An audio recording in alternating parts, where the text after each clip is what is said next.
The conference has boasted a different champion each of the last 5 seasons, and the Rockets, the Lakers, the Clippers, they're among those that have their eyes set on making it 6 different conference champions heading into this year. And then there's Minnesota. They have been knocking on that door of the NBA Finals the past 2 playoffs, and at yesterday's media day, the Wolves, they talked about at length what it's going to take to get over the hump. And it was highlighted by a big boost of Anthony Edwards. If he has an MVP type season, right now he has the 6th shortest odds for the award. Here was Ant when he was asked about the key to winning MVP and some tips he learned from Michael Jordan this summer. How broad do your powers extend? As far as penalties you can assess to the Clippers, to Kawhi Leonard. I have very broad powers in these situations. On Monday, the Clippers, they held media day, and we heard from Kawhi Leonard for the first time since the NBA's investigation into that alleged cap circumvention began. I mean, it's easy for me. I mean, I'm really headline. I mean, the NBA is going to do their job. None of it. I think the allegation was that you didn't perform any services for them. Is that accurate, or did you do anything for them? I don't think it's accurate, but it's old. This is all new to you guys. And the services that I had to do. Like I said, I don't deal with the conspiracies or the clickbait analysts or journalism that's going on. Yes, we all know the rules. Did you do anything? Did you provide any services? And he said, I don't think that's accurate. Now, that would have been the time to provide some examples of work that he may have done or had been contracted to do that didn't happen. And instead, he continued to talk about this is old, this happened a few years ago, you guys are just now finding out. How much of that $28 million you were contracted for were you actually paid? Yeah. And he said, I'll have to check my books, but in the bankruptcy filing, he was listed as being owed $7 million. And he said, I'm owed a lot more than that. So in other words, even though he was contracted for $28 million, I don't think he actually was paid nearly very much of that at all, at least based on what he said. Now, we didn't get much more detail. 75, you know what I'm saying? I'm clicking in year 75, gotta do 70. Man, to be, be in this league again, be a part of it. I'm looking forward to it, man. It's gonna be exciting. It's gonna be a hell of a year. So, Laker Nation, let's go, and let's get tapped in. A record 23rd season, that means 23 media days for LeBron James. Here's how it's looked over the years.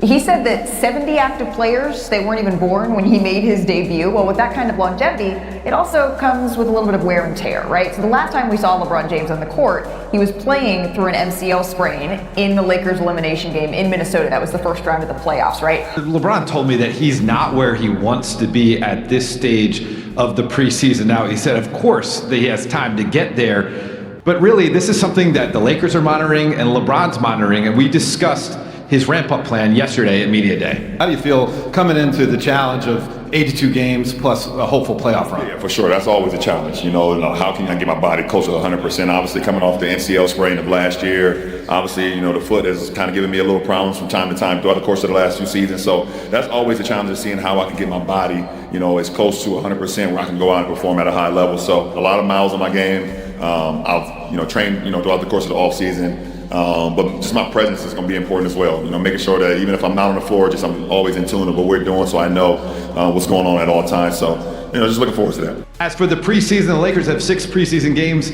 That he only played in 3 last year, and I was told that maybe he overdid it last year leading into the beginning of the season when he wore out come December. And so I'm told that LeBron's camp has spoken to the Lakers, and they said, let's be overly cautious. I'm looking forward to watching Luka Doncic. This is his team now. The keys are in his hands. What is Luka going to look like in the preseason? What is he going to look like playing alongside DeAndre Ayton and Marcus Smart? I'm never worried about LeBron James. He knows his body more than anybody else's around the league or anybody in the history of the game when it comes down to taking care of his body. But this is Luka time, starting in preseason, the leadership. How are you going to lead? Are you going to be that guy that's going to overemphasize playing and locking in on the defensive side of things? So again, the Lakers are doing the right thing. LeBron James and his camp is doing the right thing. We want to see him for the regular season, not training camp in the preseason. We got to win. Yeah, I think all MVPs win at a high level, average a whole bunch of points.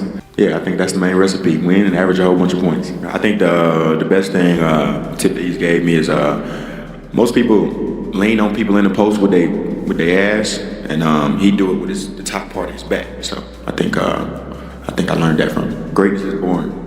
Well, it wasn't effective for me, but again, I'm not Michael Jordan. I was the one that actually used my ass and hips to get my post position. But with Jordan, it's all about a feel. Some people would think it was swag, but I want you to take a look at this clip. First of all, Dan Marley is cooked okay? Thunder Dan is cooked already. He's scared because if he was down in the right position, ready to defend and had a base like this or a little lower, then I would say he's ready to defend. What Jordan is doing now is that he's having a feel to see which way which shoulder can I turn off or turn around on and shoot the jump shot.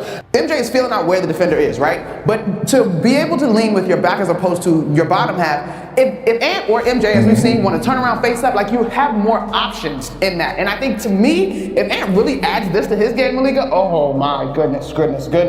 Like it's just so hard to stop because of his explosiveness and athleticism. And this really, the internet went crazy when they heard this. We had heard that Anthony Edwards was taking tips from Michael Jordan, but this specific skill set, it's going to be really interesting to see it translate to the floor. 24 seconds on the clock. What do you make of this? Giannis Antetokounmpo, because he had to teleconference into Bucks Media Day. He was in Greece. He had COVID. He did, though, have a lot to say about everything with the Bucks, including confirming reports he considered his options this summer. He also said he didn't remember a conversation with Bucks owner Wes Edens about his long-term future with Milwaukee. So I do believe that Giannis will be in the Bucks uniform because didn't they just sign his brother Thanasis, right? Isn't he signed? So Giannis will be there. next up, the status of Jonathan Kuminga. It was all the talk in the Bay. Here's what the Warriors had to say. He'll be committed when he gets here. I just know from man to man, he doesn't want to have to be in the way of anything. So I know what that is like. You know, I've been in this league going on 15 years now, and it will get handled. And I know that both sides will be happy in the end. You know, we all love JK. We all want JK to be happy. We all want this organization to be happy. So we're going to let JK and his organization figure it out. Listen, it's interesting to hear from Jimmy Butler, who has been in some situations over the course of his career. Now, here's my wrinkle. I'm not 100% sure what the market is for Jonathan Kuminga, but I feel like this, I think it's going to be a breakup ultimately, has been sort of out in the atmosphere for the better part of the last 2 seasons. I'm not feeling good about this getting resolved, Malika.